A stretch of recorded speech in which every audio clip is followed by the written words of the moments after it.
सिर्फ एक सांस से क्या हम मेडिटेशन से जिंदगी बदल सकते हैं?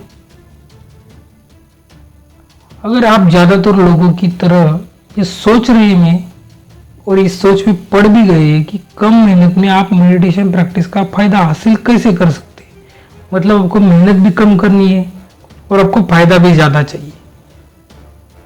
यह एक नेचुरल सवाल है, हर किसी को आता है।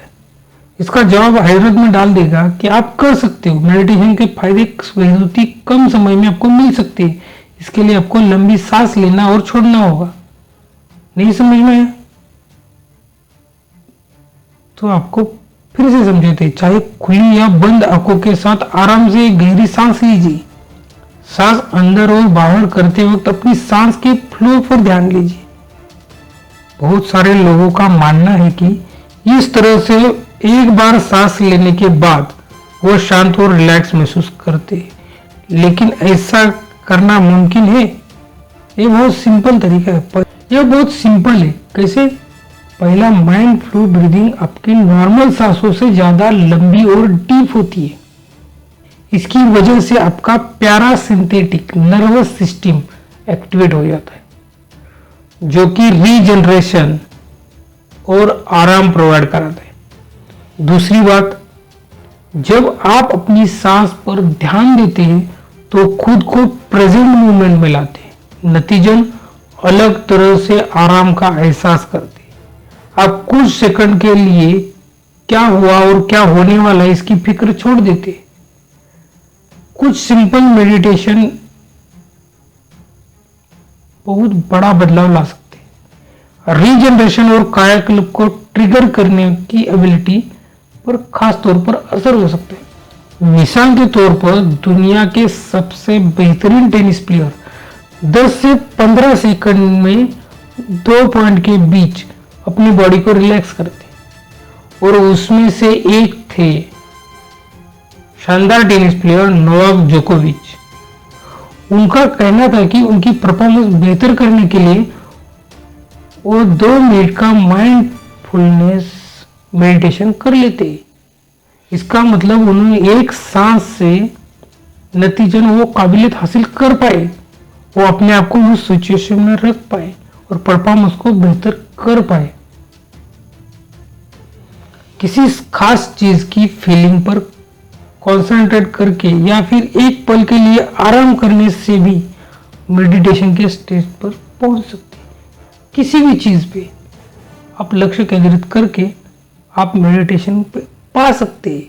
इमेजिन कीजिए कि आपके पास पैसों से भरा एक कमरे में आपको छोड़ दिया जाए और बोल दिया जाए कि उसमें से आप जितना चाहे उठाकर ले जाए, सिवाय सिक्के के। आप सिक्के नहीं ले जा सकते, सिर्फ पैसे ले जा सकते, आप चाहे जितना ले जाए। आप क्या करेंगे? मेडिटेशन के साथ भी ऐसा ही होता है। अभी आप जिस सांस लेने के तरीके के बारे में सीखा है, इन छुट्टे के बराबर है, जबकि आप उससे कहीं ज्यादा ले सकते हैं। लेकिन इस बेसिक पॉइंट से आगे बढ़ने के लिए आपको सबसे पहले मेडिटेशन की नींव स्टैब्लिश करने की जरूरत है, नींव तैयार करने की जरूरत है। इसके लिए आपको एंकरिंग की जरिया, क्या आप एंकरिंग का जरिया ढूंढ सकते हैं, मन को स्टेबल कर सकते हैं एंकरिंग के जरिए। इसका मतलब आपके मन का अटेंशन सामने मौजूद काम या चीज की तरफ ले आने की प्रैक्टिस है। एंकर का किरदार निभाने के लिए आपकी सांस में बेहतर कुछ नहीं हो सकता। आखिर यह एक वक्त मौजूद रहता है और फोकस करने के लिए एक शांत कंटिन्यूअस पॉइंट प्रोवाइड करता है। अगर आपका ध्यान डाइवर्ट होने लगे तो अपनी सांस की तरफ वापस ले जाइए। सांस लेना और छोड़ना जरूर कीजिए।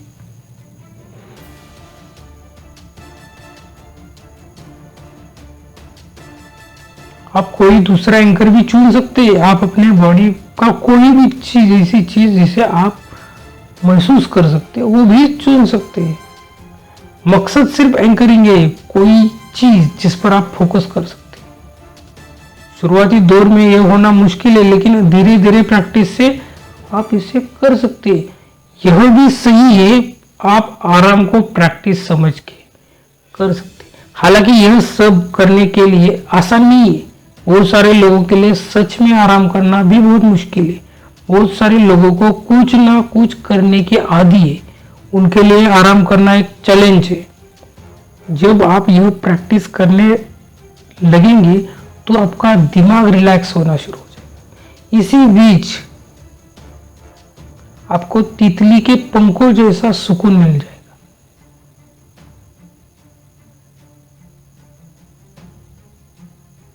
और आप खुद को सोचना शुरू कर देंगे आपको इस वक्त कुछ करने की जरूरत नहीं, इतना आराम मिल जाएगा। मेडिटेशन ऐसे ही होता है।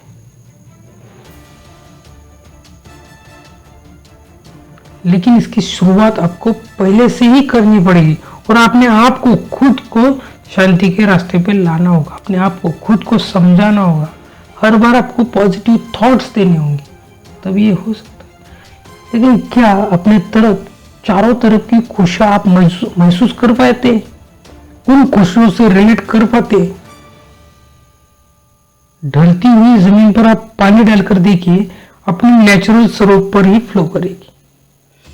ये बड़ी आसानी से नीचे की तरफ बहेगा।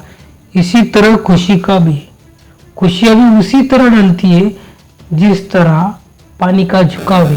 अपनी भावनाएं भी उसी तरफ जाती है। पहला कदम अपने मन को खुशियों से अवगत कराना होगा। सिंपल होने के साथ ही एक लॉजिकल नियम है। आखिरकार जब हमारा मन खुशियों का एहसास को पहचानता है, यह बड़ी आसानी से इनके मौजूद नोटिस कर सकता है। ये हमारी खुशियों को ढूंढ सकता है और खुशियों के लिए हालात पैदा भी कर सकता है। वो हमारा मन ही है जो हमें खुश रखने में मदद करता है। ऊपर दिए गए शब्द से आप वाकिफ भी होंगे, लेकिन इसे एक फैमिलियर ऐसा माना जाता है। फैमिलियर यानी फैमिली वर्ड से बना हुआ। खुशियां भी आपकी एक फैमिली की तरह ही होती है, जिसे आप फैमिली मेंबर मानने की जरूरत है, उसे फैमिली की तरह एहसास करने की जरूरत है। शुरुआत के तौर पर खुशियां नजरअंदाज हो जाती है। आपको पता नहीं चलता कि खुशियां कैसे महसूस करें। इसे एक उदाहरण के तौर पर समझे, जब आप गाड़ी हाईवे पर चला रहे होते तो बगल से गुजरने वाली गाड़ियों पर आपका ध्यान तो जाता ही है, लेकिन हम उतना नोटिस नहीं कर पाते। उन गाड़ियों को, उन छोटे पलों को हम महसूस नहीं कर पाते, लेकिन देखते जरूर। इसलिए इन छोटी छोटी खुशियों को नोटिस करना जरूरी है। उस मोमेंट के बारे में सोचिए जब आपको आराम महसूस होता है। कभी अपने गर्म पानी से नहाया होगा तो आपको आराम महसूस हुआ होगा। उस वक्त को आप महसूस कीजिए। इसके बजाय जल्दबाजी किए और एक एहसास निकालिए। छोटे छोटे पलों को अपने अंदर इमोशन के तौर पर रखिए जो खुशियां पैदा करे। आप अपने थॉट्स के बारे में सोचिए जो आपको खुशियां दे। पब्लिक में मौजूद भीड़ भाड़ में मौजूद कुछ लोगों को चुनिए जिससे आपको खुशियां मिल सके। उसे दोस्ती करने की जरूरत नहीं है। हर एक ऐसी चीज से आप खुशियां ढूंढ सकते हैं। मिसाल के तौर पर एक बार लेखक ने लोगों के एक ग्रुप को 1 घंटे में कम से कम एक बार एक्सरसाइज करने को कहा, और उसके बाद लेखक ने देखा कि जो लोग काम के प्रति नाखुश थे वो आप खुश रहने लगे, क्योंकि उनके अंदर पॉजिटिविटी बढ़ गई है। एक्सरसाइज करने की वजह से उनके अंदर खुशियों का लेवल बढ़ गया था। इस तरीके से आप प्रैक्टिस कर अपनी खुशियों को बढ़ा सकते हैं। हालांकि आपको आपके दोस्तों से निगेटिविटी मिल सकती है, लेकिन आपको इससे बचना चाहिए। अगली बार आप परेशान हो तो आप अपने मन को पिछले लेसन की तरह देख लीजिए। शांत रहने के लिए खुद को कई सवाल पूछिए और शांत रखिए और एंकर पे ध्यान दीजिए। खुद से बात करने की कोशिश कीजिए। उन पलों में खुशियां ढूंढने की कोशिश कीजिए जिसे आप रिलेट कर सके और आप एक तरह की खुशी पैदा कर सके। ऐसा करने के लिए सबसे पहले आपको अपने अंदर के गुस्से को मारना होगा। गुस्सा मतलब एक तरह का राक्षस होता है जो आपके अंदर मौजूद होता है। आप उस राक्षस को जितना चाहे जितना बढ़ाएंगे उतना वो बढ़ता जाएगा, लेकिन अगर आप उससे दोस्ती बना ले तो राक्षस धीरे धीरे आपका दोस्त बन जाएगा और आप गुस्सा नहीं करेंगे। उसकी ताकत कमजोर पड़ती जाएगी। इसके लिए एक ही तरीका है, आपके अंदर मौजूद हुआ ये मॉन्स्टर, ये राक्षस, आपके अंदर जो बैठा राक्षस है उसे शांत करने के लिए आपको क्या करना चाहिए, गुस्से को खत्म करके उससे दोस्ती जब बन जाती है तो आपको खुशियों का एहसास होता है और आपको मेडिटेशन की जरूरत पड़ती है। इस तरह मेडिटेशन करते रहिए।